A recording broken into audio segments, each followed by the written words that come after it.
was an informative session, and it was an eye-opener too.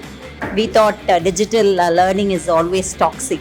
Now we came to know it can be intoxic too. Effectively. And the connectedness of the children with nature.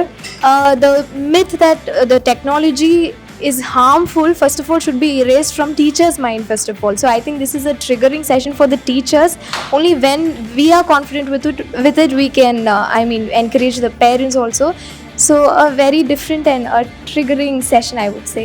For us, we thought giving mobile is really bad, and they'll be thinking in that world, and we could understand that. Even we could say the positiveness also in this. But when I'm looking into this, the positive part of AI is more viewable in this session. So I'm very happy to know about it, because it erased my negativity of AI.